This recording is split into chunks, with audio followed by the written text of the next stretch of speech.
Hello, doctors. So now I'm going to discuss simman postpartum hemorrhage. Okay. So in this station, you will be given a question stem that Samantha, 25 years old, has had a delivery 4 hours ago, and there will be some risk factor for PPH in the stem. They might tell you that she delivered twins. They might tell you that it was her fifth delivery, that is multipara. They might tell you that it was a prolonged delivery or instrumental delivery or something like that. Okay. So as soon as you enter the station and you verbalize your name and GMC number and you look at the monitor, you might find out that there is low oxygen saturation and there is a low blood pressure and an elevated pulse. So you walk up to the patient and you introduce yourself and you confirm the patient name. The patient will tell you that doctor, I'm feeling dizzy. Okay. So here you can ask the patient, since when have you been feeling dizzy? And she will say, since I delivered my baby, okay, 4 hours ago or something like that. So here you will verbalize that, Samantha, I can see that your oxygen is a bit on the lower side. Can you please tell me if you have any smoker stuff? And she will say no.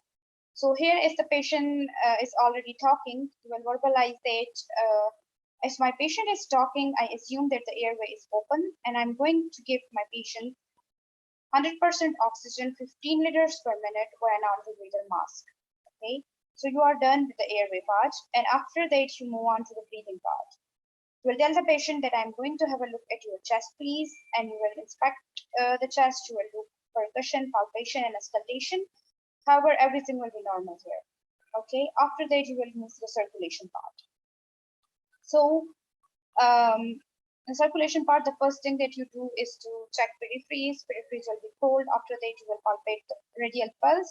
And while palpating the radial pulse, you will also look at the monitor. And you will verbalize that your blood pressure, your pulse rate is a bit on the higher side. After that, you will move on to check blood pressure. So you will verbalize that I need a fresh blood pressure reading, please. And the monitor will give you a fresh blood pressure reading. Okay. So you will also verbalize that, Samantha, your blood pressure is a bit on the lower side. So I'm going to give you some fluids through your vein, okay? And then you will verbalize for the examiner that I'm going to pass to large bore IV cannulas, and I'm going to give my patient Hartmann solutions 100 ml for 15 minutes. Okay? So you will go and pick the cannula, which will be coffee color. So large bore cannula 16 gauge is coffee color, and then 18 is gray color. So pick whichever you can find there, and also pick the Hartmann solution and hang it in the IV stain and pretend it to give it to the patient. Okay, and verbalize that I will check blood pressure after 5 minutes. Here you will verbalize that I will also take some blood for investigation. I will send for complete blood count, blood grouping and cross-match, urea and electrolyte, liver function tests, and clotting profile. Okay. Do not forget clotting profile and do not forget blood grouping and cross-match. Okay. As this is the postpartum hemorrhage patient, the patient is losing blood, so we are going to replace the blood at some point. So please do remember blood grouping and cross-match, and also the clotting profiles, because one of the causes of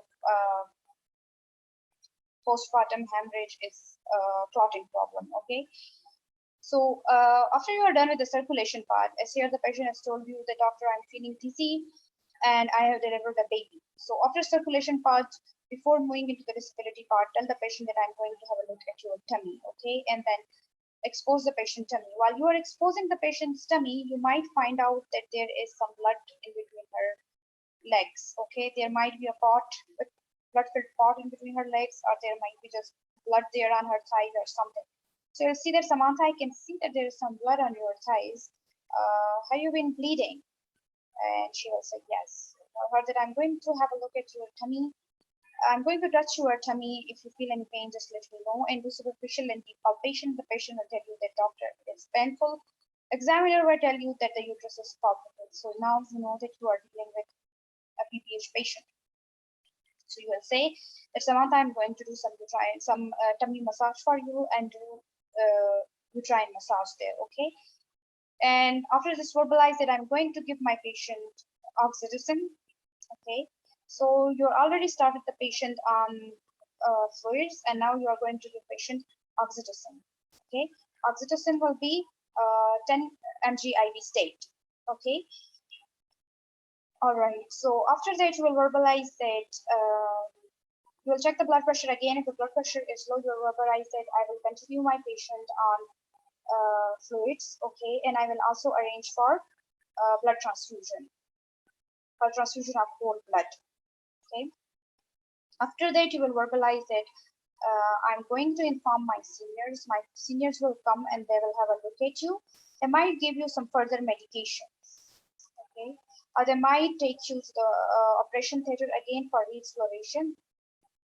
So after that, the examiner might ask you, what are your seniors going to do? So tell the examiner that they might give some misoprostol per vaginally, or they might take the patient to the operation theater for re-exploration. They might do some uterine baking. They might do uterine artery ligation, or as a last resort, they might do hysterectomy. So your job is to give patient fluids. Your job is to do uterine massage. Your job is to give oxytocin to the patient, and your job is to arrange for blood transfusion. But you are not going to give misoprostol. You are not going to take the patient to the OT for exploration, and you are not going to do hysterectomy. So please avoid verbalizing all these things. You are just going to say, I'm going to inform my seniors. They will come. They will have a look at the patient, and they might give some further medication. If the examiner asks, tell them misoprostol, and tell them that they might do these procedures as last resort.